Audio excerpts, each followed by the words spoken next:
ကျမမိတ်ဆွေများအားလုံးမင်္ဂလာပါရှင်ကျမအခုကခက်ရီဂျူရလုံနည်းလေးကိုပြောပြပေးမှာဖြစ်ပါတယ်ရှင်ခက်ရီဂျူရလောက်တာဘယ်လိုလုပ်မလဲဆိုလို့ရှိရင်ကျမတို့ရဲ့တန်ရုံးစဉ်ဖြတ်ခြင်းတဲ့အရာတွေနဲ့အမုန်းမပွားပဲချစ်ချင်းမြတ်တာတွေနဲ့အတူအေးချမ်းခြင်းနဲ့အတူငြိမ်းချမ်းခြင်းနဲ့အတူကျမတို့တယောက်နဲ့တယောက်တန်ရုံးစဉ်ဖြတ်ကြမှာဖြစ်ပါတယ်ရှင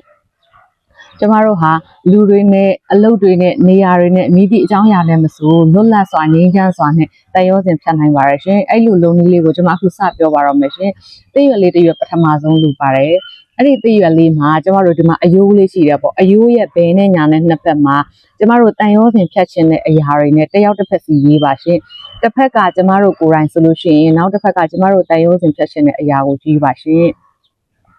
တိတိကျကျလေးလိုက်လို့မယ်နော်အဲ့တော့ကျမတို့ကဒီဘက်မှာကတော့ငါကိုငါပေါ့နော်ကိုနာမည်ပေါ့ငါလို့လည်းရေးနိုင်ပါတယ်ကိုနာမည်လည်းရေးနိုင်ပါတယ်ရေးပြီးလို့ရှိရင်အေဂျင့်တာယာပျော်ရွှင်နေပြီဆိုပြီးတော့မှတစ်ဖက်မှာရေးပါရှင်တစ်ဖက်ကတော့ကိုနဲ့တန်ရုံးစဉ်ပြတ်ချင်တဲ့အရာပေါ့နော်လူပဲဖြစ်စီဥပမာလူပဲပြောပါစို့ပေါ့နော်ဥပမာအဖြစ်မောင်ဘသူမတ်ဘသူပေါ့နော်အိမ်ကြီးချင်းလည်းလုံနိုင်တယ်နော်မိသူကိုမဆိုလုံနိုင်တယ်အော်တယောက်နဲ့တယောက်အလုပ်ထဲမှာသူနဲ့အဆင်မပြေဘူးဆိုလို့ရှိရင်လည်းလုံနိုင်ပါတယ်သူလည်းပဲအေဂျင့်တာယာပျော်ရွှင်တဲ့ဘဝနဲ့နေထိုင်နေပြီငါလည်းပဲအေဂျင့်တာယာပျော်ရွှင်တဲ့ဘဝနဲ့နေထိုင်နေပြီဆိုပြီးတော့မှနှစ်ဖက်ရေးပါရှင်ရေးပြီးသွားတဲ့အချိန်မှာကျမမိတ်ဆွေကဒီတစ်ဖက်လူအပေါ်မှာချစ်ချင်းမြတ်တာများမရှိဘူးပေါ့ဥပမာအပြင်မုန်းတီးရဲတို့ကြောက်ရွံ့နေတို့စိုးရိမ်နေတို့ဆိုလို့ရှိရင်အဲ့ဒီသူကိုပေါ့နော်ဒီဘက်မှာနာမည်လေးရေးပေါ့နော်သို့မဟုတ်လို့ရှိရင်လူပုံလေးလည်းဆွဲနိုင်ပါတယ်နော်လူပုံလေးဆိုတာတချို့ဆိုရင်လည်းကာတွန်းပုံလေးတွေဆွဲတတ်တာမျိုးပေါ့နော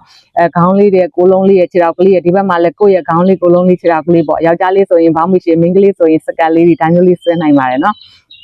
်အဲ့လိုမျိုးလေးဆွဲပြီးသွားတာနဲ့ကျမမိတ်ဆွေက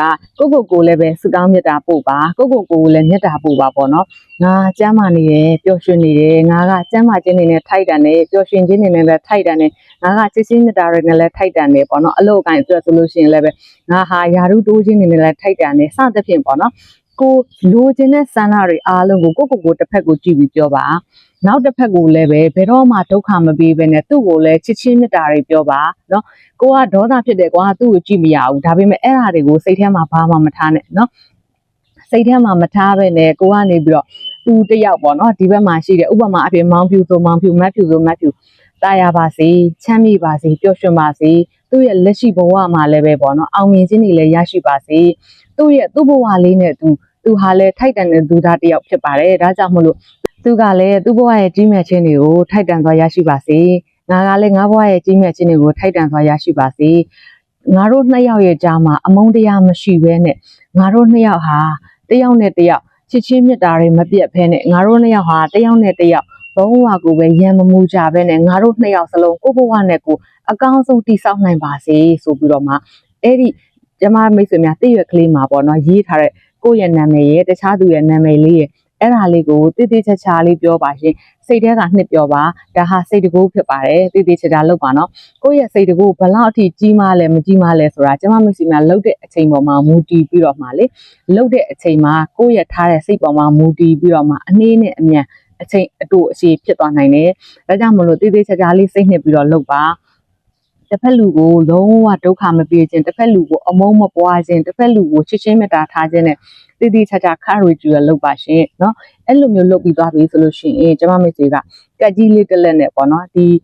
တည့်ရွက်လေးရဲ့အလဲပဟိုကနေပြီးတော့မှကက်ကြီးလေးတစ်ဖက်နဲ့ညှက်လိုက်ပါရှင်အဲ့ဒါလေးကိုညှက်လိုက်ပါပေါ့နော်အဲ့ဒီညှက်တဲ့အချိန်မှာဘာပြောရမလဲဆိုလို့ရှိရင်ငါတို့နှစ်ယောက်ရဲ့ကြားမှာရှိတဲ့သိရတော့၎င်းမသိရတော့၎င်းအမုန်းတရားတွေတယောက်နဲ့တယောက်မနာလိုမှုတွေတယောက်နဲ့တယောက်စိုးရင်တော့ကတွေတော့ငါကနေမြစ်ပေါ်မှာရှိနေတဲ့ထားပါတော့ဒေါသတွေတို့ကြောက်ရွံ့စိတ်တွေတို့စသဖြင့်ပေါ့နော်မိသည့်အကြောင်းအရာမဆိုအရာအားလုံးမကောင်းတဲ့အရာတွေအားလုံးဟာခုချိန်ကစပြီးတော့မှပြတ်တောက်သွားပြီဖြစ်ပါတယ်ဆိုပြီးတော့မှဒီအရွက်ကလေးကိုအလဲပဟိုကနေညှက်လိုက်ပါရှင်เนาะအဲ့တော့ငါးနဲ့နေ့ရဲ့ကြားမှာရှိတဲ့အမုန်းတရားတွေအားလုံးပြတ်တောက်သွားပြီဖြစ်ပါတယ်ငါးနဲ့နေ့ရဲ့ကြားမှာရှိတဲ့တန်ရောစင်တွေအားလုံးဟာလည်းပြတ်တောက်သွားပြီဖြစ်ပါတယ်ငါးနဲ့နေ့ရဲ့ကြားမှာရှိတယ်ပေါ့နော်ချစ်ချင်းမြတ်တာတွေငါးနဲ့နေ့ရဲ့ကြားမှာရှိတဲ့မနာလိုမုန်းတိမှုတွေစသဖြင့်ပေါ့နော်ငါတို့ရဲ့အတိတ်ကဒဏ်ရာတွေရောစသဖြင့်အရာအလုံးဟာအခုချိန်ကစပြီးတော့မှကိုယ့်ဘဝနဲ့ကိုယ်တာယာပျော်ရွှင်စွာဖြင့်ငါတို့ဟာကိုယ့်ဘဝကိုထူထောင်ပြီးတော့မှ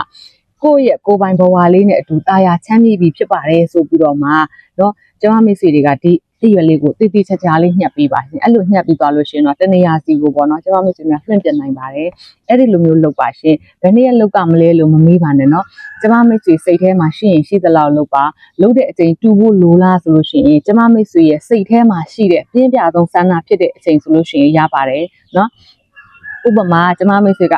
မနေ့တိုင်းမှာရေးခြင်းနဲ့လှုပ်ခြင်းနဲ့ဆိုလို့ရှိရင်လည်းမနေ့တိုင်းမှာထပြီးတော့မှလေစိတ်ငြိမ်တဲ့အချိန်မှာထပြီးတေးသေးချာချာလေးလုပ်ပါလို့ပြောချင်တယ်။တော့မဟုတ်ဘူးကျွန်တော်ကညအိယာဝင်တာလှုပ်ချင်မှာတယ်ဆိုရင်လည်းပဲညအိယာဝင်တဲ့အချိန်မှာတေးသေးချာချာလေးလုပ်ပြီးတော့မှလေဒီသေးရွက်လေးတရွက်ကနေနှစ်ပိုင်းပြတ်သွားမှာပေါ့နော်။အရှိတစ်ပိုင်းအနောက်တစ်ပိုင်းပြတ်လိုက်ပေါ့နော်။ဒီလိုမျိုးလေးလုပ်နိုင်ပါတယ်။ဒါကတော့ခက်ရီဂျူရဲ့လူနည်းလေးဖြစ်ပါတယ်။အမုံမပွားပဲနဲ့တန်ရုံးစင်ဖြတ်နည်းလေးဖြစ်ပါတယ်ရှင်။တေးသေးချာချာရုံကြည်ကြည်နဲ့လုပ်ဖို့အတွက်တိုက်တွန်းပါတယ်နောက်တစ်ခုကတော့ဒီလိုစာရွက်လေးရေးခိုင်းတာပေါ့နော်ဒီလိုစာရွက်ကလေးဆိုလို့ရှိရင်လည်းစာရွက်ကိုအလဲပဟိုမှာမြင်းလေးတစ်ချောင်းချပေါ့နော်အလဲပဟိုမှာမြင်းလေးတစ်ချောင်းချပြီးလို့ရှိရင်တစ်ဖက်မှာကိုယ်နာမည်တစ်ဖက်မှာသူ့နာမည်ပေါ့နော်ဒီလိုမျိုးလေးရေးပြီးသွားတာနဲ့အခုနကျမမိတ်ဆွေဖြစ်ချင်တဲ့စိတ်တွေအားလုံးကိုတေးသေးချာချာလေးလုပ်ပါနော်တေးသေးချာချာလေးလုပ်တေးသေးချာချာလေးပြောပြီးသွားရင်အခုနကျမပြောခဲ့တဲ့အတိုင်းပေါ့နော်အကြောင်းအရာတွေအားလုံးကိုပြောပြီးသွားတာနဲ့တော့အလဲကနေပြီးတော့ကတ်ကြီးလေးနဲ့ဖြတ်ပါဓာတ်ရှင်လည်းဓာတ်နဲ့ဖြတ်လို့ရတယ်ပေါ့နော်အဲ့လိုဖြတ်ပြီးသွားလို့ရှိရင်တော့ကျမတို့ရဲ့စိတ်တွေဟာလွတ်မြောက်သွားမှာဖြစ်ပါတယ်ဒါဟာကစားနေတာလားဆိုမဟုတ်ဘူးကျမတို့ရဲ့စိတ်တကူကနေတစ်ဆင့်ကျမတို့လိုချင်တဲ့ဘဝတွေကို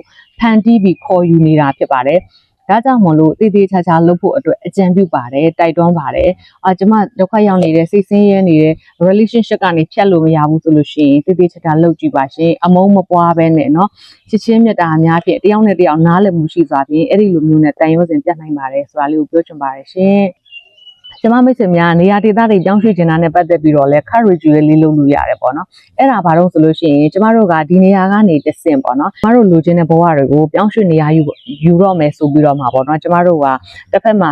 တစ်ဖက်မှာနေရာလေးပေါ့နော်အဲ့တော့အဲ့ဒီနေရာလေးကိုလည်းကျေးဇူးတင်ကြောင်းပြောပြီးတော့မှလမ်းခွဲခဲ့ပါရှင်ကျမတို့ကဒီနေရာလေးကိုကျေးဇူးတင်ပါတယ်ဒီနေရာလေးကနေပြီးတော့မှာပေါ့နော်အခုဒီထက်ပုံမကောင်းမွန်တဲ့ဘဝတစ်ခုကိုကျမတို့ကရွှေ့ပြောင်းတော့မှာဖြစ်ပါတယ်ဒါကြောင့်မလို့ကျမတို့ကိုထောက်ပံ့ပေးခဲ့တဲ့ဒီနေရာလေးကိုကျေးဇူးတင်ပါတယ်ဆိုပြီးတော့မှလေသူ့ကိုလည်းပဲတန်ရုံးစင်ဖြတ်ပေးပါရှင်တန်ရုံးစင်ဖြတ်တယ်ဆိုတာတကယ်ကိုပဲလို့ခက်ခဲတယ်လို့ထင်ပေမဲ့လို့ပေါ့နော်ကျမမိတ်ဆွေတို့ရဲ့စိတ်တကူနဲ့တည်တည်ချာချာလေးလုပ်ကြည့်ပါလူတိုင်းမှာစိတ်တကူရှိပါတယ်ကိုယ့်ရဲ့စိတ်တကူကိုကိုယ်တိုင်အသုံးမချတတ်သေးလို့ဖြစ်ပါတယ်ဒါကြောင့်မလို့တည်တည်ချာချာလေးလုပ်ကြည့်ပါတစ်ခုရှိတဲ့အရေးကြီးဆုံးတစ်ခုအဲ့ဒါပါလဲဆိုလို့ရှိရင်ကျမတို့မှလေးစိတ်ကောင်းရှိနေဖို့လိုတယ်ကျမတို့ကပေါ့နော်ကိုယ်သိမှဖြစ်ပါတယ်ငါစိတ်ကောင်းရှိပြီလားမရှိသေးဘူးလားငါဘု து ပေါ်ရုံမှနေသေးလဲပေါ့နော်ဒါမှမဟုတ်ငါဘု து ကိုကြောက်နေသေးလဲစသဖြင့်မိမိကိုယ်မိသိပြီဆိုတာနဲ့အဲ့ဒီအရာတွေအားလုံးကိုဆွတ်လွတ်ပြီးတော့မှကျမတို့အခုလုပ်မဲ့ ritual လေးကိုလုပ်နိုင်ပါတယ်ဆိုတာလေးကိုပြောချင်ပါတယ်ရှင်ဗီဒီယိုလေးကိုကြည့်ရှုမှုအတွက်လည်းကျေးဇူးအများကြီးတင်ပါတယ်ရှင်ကျမမိတ်ဆွေများအားလုံးကျမ်းမာချမ်းသာပျော်ရွှင်ကြပါစေ